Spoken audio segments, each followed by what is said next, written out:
Tonight, a family is devastated after losing 8 children in the mass shooting on Sunday. And now family members are revealing the troubling circumstances they say led up to the murders.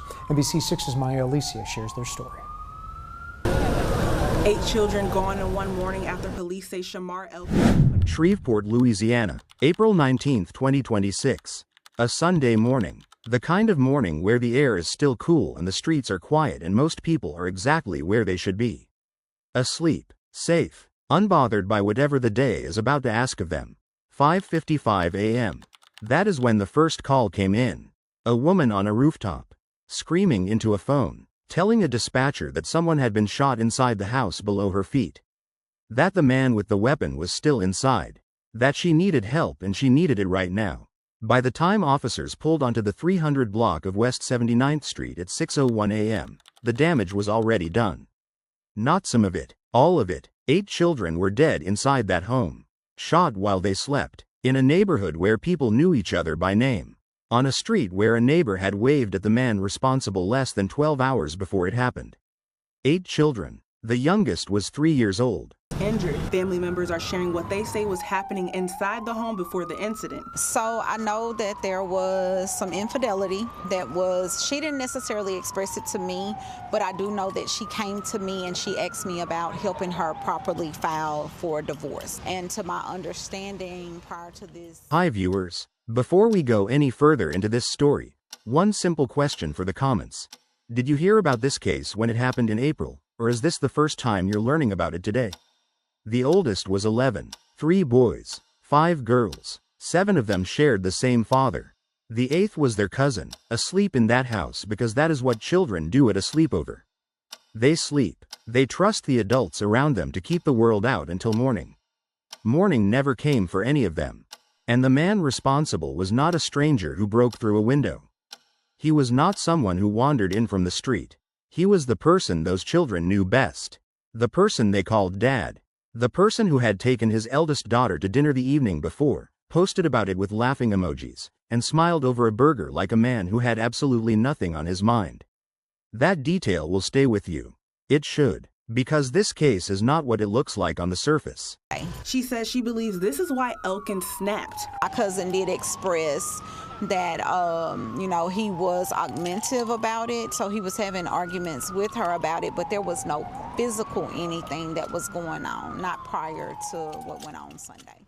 It never was. What happened on West 79th Street on the morning of April 19, 2026 was not a sudden explosion of rage. It was not a man who simply snapped. What it was, what the evidence and the record and the testimony of everyone who knew him makes undeniable, was the end of a sequence. A long, documented, tragically ignored sequence that stretched back years before that Sunday morning ever arrived. 2026 had already been brutal before this. January brought El Mancho, and the country could not look away. February arrived and Nancy Guthrie disappeared without a single answer left behind.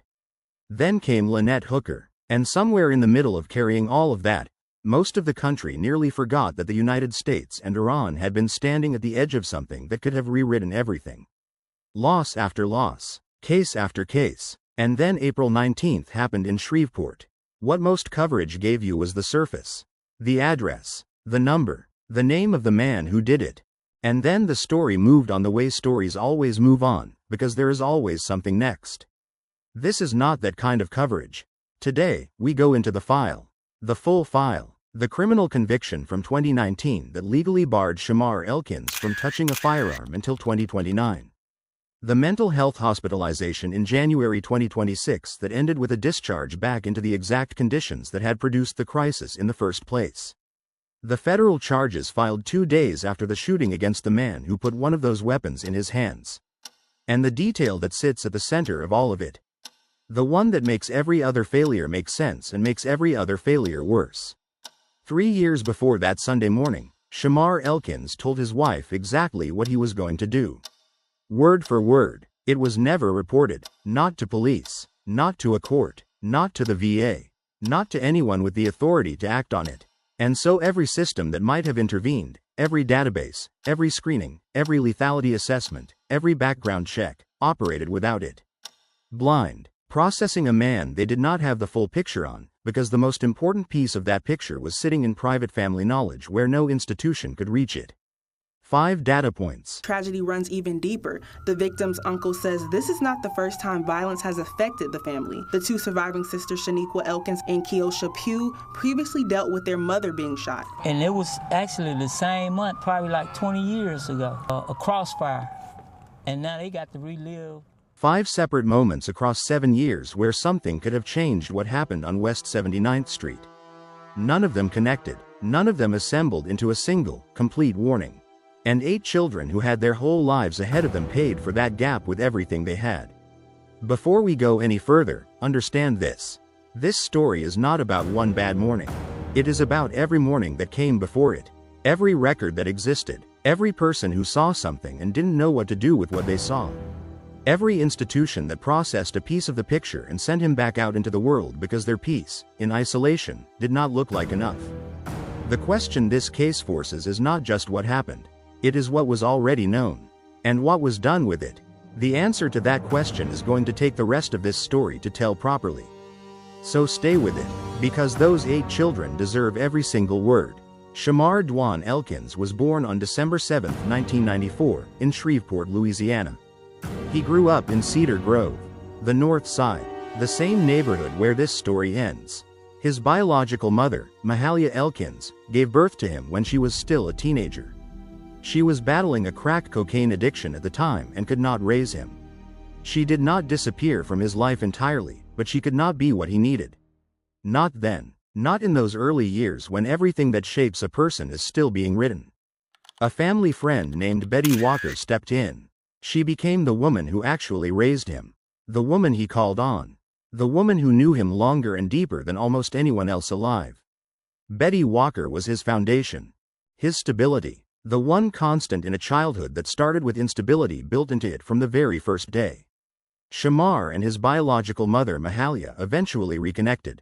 That happened in the mid-2010s, after he was already an adult, already a soldier. By then, the boy Betty Walker had raised had made a decision that, at the time, looked like the kind of decision that sets a young man's life on a better path. At 18 years old, Shamarr Elkins enlisted in the Louisiana Army National Guard.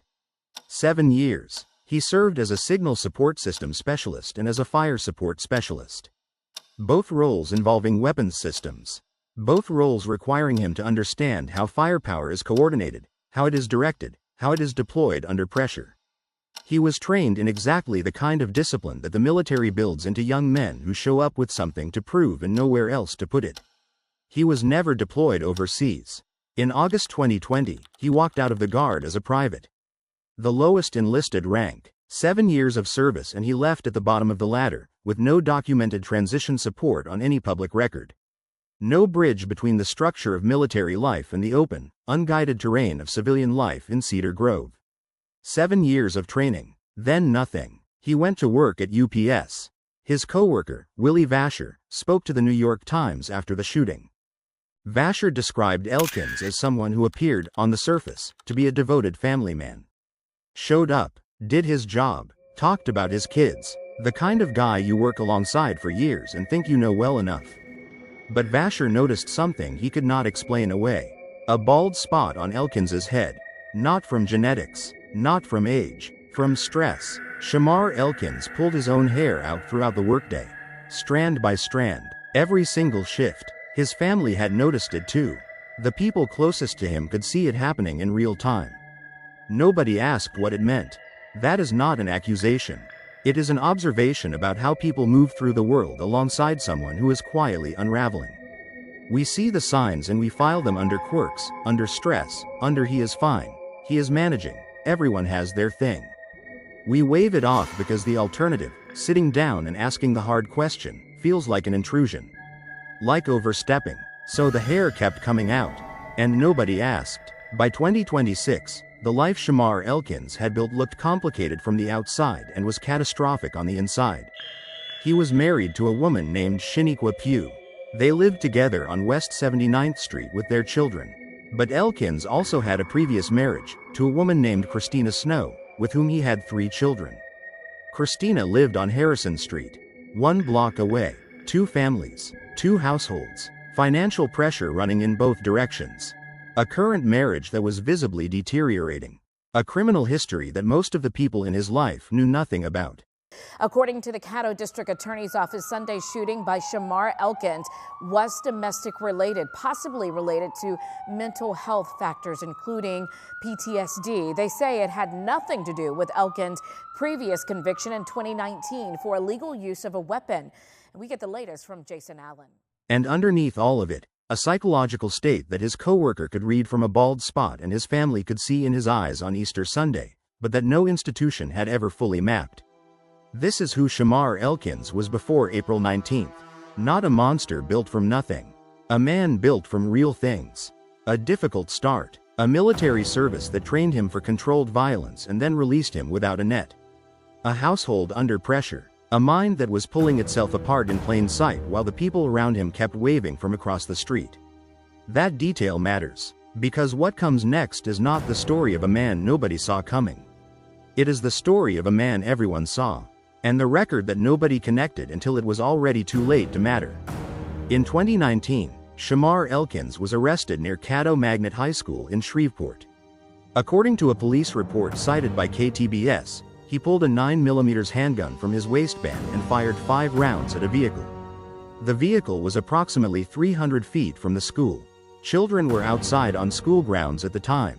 Elkins claimed the driver of that vehicle had pointed a weapon at him first.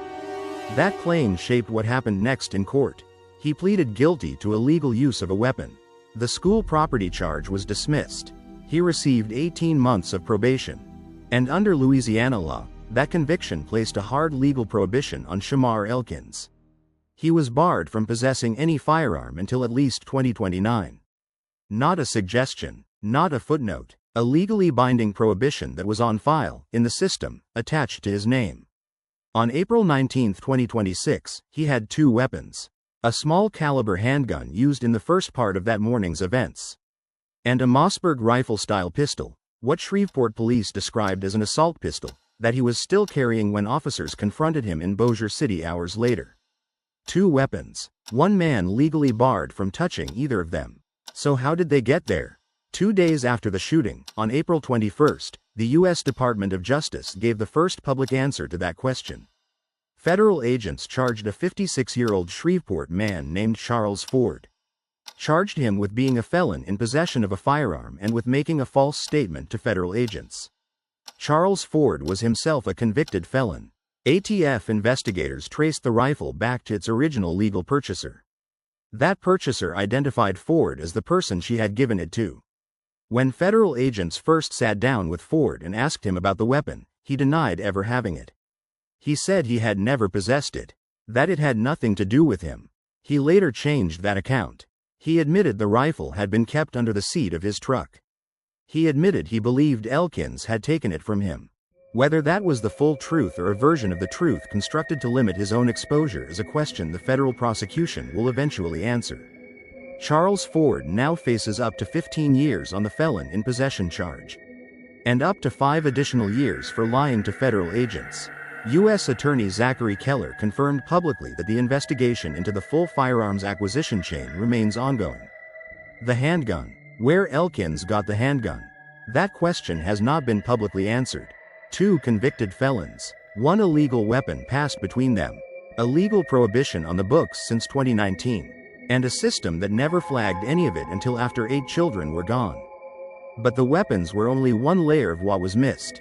Because in 2023, something happened inside the marriage on West 79th Street that should have changed everything that came after it. Something that was spoken out loud, heard by people who loved both of them, and then quietly buried under the ordinary weight of a family trying to hold itself together. Shaniqua Pugh considered leaving Shamarr Elkins. She raised the possibility of ending the relationship and taking the children with her.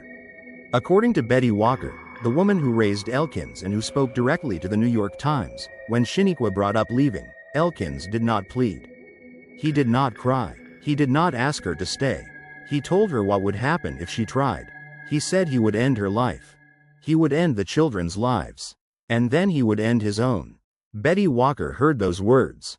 She took them seriously in the moment. But when Elkins later told her he had been joking, she let herself believe it. Because the alternative, that the man she had raised from childhood meant every single word of what he said, was too heavy to carry without some reason to set it down. Police say he pursued the children, even as some of them tried to escape. Were they crawling out of windows to get onto a roof? Yes, so actually this house right here that you see behind us, there's a window right above the garage. They actually climbed out of that window, we believe, and unfortunately one of the children was actually located deceased on the roof. Shaniqua stayed. They married in April 2024. The court date to finalize their divorce was set for Monday, April 20, 2026. The morning after the shooting, that 2023 threat was never reported to police. It never entered a domestic violence database. It never appeared in a court filing. It never reached the VA. It existed only as private family knowledge, held by people who loved him, in a space where no institution could ever reach it or act on it. Researchers who study patterns in intimate partner violence are consistent on this point. Pre-separation threats of this nature, explicit, specific, covering every person who might be taken away, are among the strongest statistical predictors of lethal violence. They are not outbursts. They are not frustration. They function as declarations of ownership. A statement that the relationship ends on his terms, or it does not end at all. The fact that Shaniqua stayed is not a mystery. Studies on domestic violence document repeatedly that the period when a partner attempts to leave is statistically the most dangerous window of the entire relationship. The calculation many people make is not whether they are afraid. It is whether leaving is actually survivable. Whether the threat made in that moment will follow them out the door. Shaniqua eventually did file for divorce, citing infidelity. That detail was confirmed to CNN by Troy Brown, Elkins's brother-in-law, who lived inside the West 79th Street home. The 2023 threat had been sitting inside that marriage for nearly 3 years. When the legal process of ending it reached its final stage, something in Shamarr Elkins shifted into a place it had never come back from before. Had that threat been reported in 2023, it would have been on file when he presented at the VA in January 2026. It would have been relevant to the divorce proceeding. It would have triggered a lethality screening. It would have been the piece that connected every other piece. It was not reported, so none of those systems ever had it. And then came January 2026. Troy Brown confirmed to both Time magazine and the Associated Press that Shamarr Elkins checked himself into the Veterans Affairs Hospital in Shreveport for a mental health evaluation. Betty Walker confirmed separately to the New York Times that this followed a confirmed attempt to end his own life. He recognized something was catastrophically wrong. He walked himself in. He stayed approximately 10 days. He was discharged. Troy Brown told reporters that when Elkins came home after that hospitalization, he seemed different. Better. He was talking about being a good father. About getting things right. Brown asked him directly, looked him in the eye, and asked whether he needed to go back to the hospital. Elkins said he was fine. He said he would just deal with it. Brown told the Associated Press, and these words carry the weight of a man who has replayed that conversation 1,000 times since April 19th. I wish he went ahead and gotten the help. What the VA discharged Shamarr Elkins back into was this: a marriage in active legal dissolution, financial pressure running across 2 households, a brother-in-law working night shifts and unavailable to watch him through the hardest hours, children sleeping in a house where the tension had been building for years. The same conditions, unchanged. The questions that remain publicly unanswered about that discharge are specific and they are serious. Was a lethality screening conducted before he left? Was the pending divorce flagged as an active risk factor in his discharge plan? Was the 2019 firearms conviction cross-referenced with his discharge assessment? The VA has not publicly addressed any of those questions. And then came Easter Sunday, April 5, 2026. 2 weeks before the shooting, Elkins called his mother Mahalia and his stepfather Marcus Jackson. He was crying. He told them that Shaniqua had filed for divorce. That he was overwhelmed. That dark thoughts were taking over. His stepfather tried to reassure him, tried to talk him down, tried to be the voice that pulled him back from wherever he was going. Elkins responded with 8 words. Some people don't come back from their demons. The call ended. No crisis line was contacted. No welfare check was requested. No one called the police. As the New York Times noted in their reporting, most families respond exactly this way. Because most of the time, a phone call like that does not end the way this one did. The family's response was not negligence. It was human. What was not visible to them in that moment was the complete picture. They could not see the weapons prohibition. They could not see the 2023 threat on file nowhere. They could not see the discharge assessment. They were operating on what they had in front of them, which was a man on the phone in pain, talking to people who loved him. The picture, assembled in full, looks completely different. But no one had the full picture. That is the architecture of this tragedy. Not one failure. 5 of them, spread across law enforcement, the VA system, the court system, and private family knowledge. Never connected, never assembled into the single, complete warning that might have changed what happened 14 days later. Saturday, April 18, 2026. Less than 12 hours before the first call to dispatch, Freddie Montgomery, a neighbor who lived across the street on West 79th, walked past and saw Shamarr Elkins sitting on his front porch. The children were playing in the yard. The 2 men made eye contact. They waved. That was it. Nothing in that moment suggested anything at all. That same afternoon, Elkins took his eldest daughter out to dinner. Just the 2 of them. He posted about it on social media. Laughing emojis. A photograph of a burger and a smile. A father and his daughter, captured in a moment that looked, to anyone scrolling past it, like an ordinary Saturday. The night before he took her siblings, he was photographed smiling across a table from her. That image does not leave you. It should not. At 9 p.m., Troy Brown gathered his things and left for his night shift. He told the Associated Press that Elkins was calm when he left. Joking around, helped Brown move his car out of the driveway so he could pull out. There was nothing in that exchange that registered as a warning. Nothing that made Brown pause at the end of the driveway and look back. Brown's nephew, Markaden Pugh, 10 years old, was alive inside that house when the car pulled away. Markaden did not survive the night. What behavioral research on familicide documents consistently is directly applicable to every hour that followed? Perpetrators in these cases almost never act on sudden impulse. The violence is planned. The perpetrator often presents as calm in the hours leading up to it. Sometimes unusually calm. The trigger is not a burst of rage. It is the arrival of a point of no return. A court date. A finalization. A moment where the outcome is no longer in his hands. The divorce papers were filed. The court date was 7 hours away. The marriage was ending with or without his consent, and for a man who had said 3 years earlier that it would only end on his terms, that clock reaching 0 was not just a legal event. It was the thing he had declared, in 2023, that he would never allow to happen. The hours between 9 p.m. and 5:55 a.m. are not fully documented in any public record. What is confirmed is where you went when those hours ended. Harrison Street, 1 block from West 79th Street. Christina Snow's front door. Before sunrise on a Sunday morning, Elkins arrived at her home. Christina was shot 9 times. She did not lose consciousness. She used Siri to call 911. And while still on the ground, she gave investigators a full account of what had happened at her door before the city had finished waking up. He took her 3 children with him when he left. Braylin Snow, age 5. Kadarian Snow, age 6. Serayah Snow, age 11. He drove 1 block. 5:55 a.m. Shreveport police received the first call. A disturbance at the 300 block of West 79th Street. The caller identified herself as Pugh, Shinkwa's sister. She was on the roof. She told the dispatcher that someone inside had been shot. That the man responsible was still in the house below her. Pugh and her 12-year-old daughter both jumped from that roof. Both sustained broken bones. Both survived. 6:01 a.m. Officers arrived on scene. What they found inside that home, what the Caddo Parish Coroner's office would later confirm, was the result of an attack that had moved through that house while almost everyone inside it was still asleep.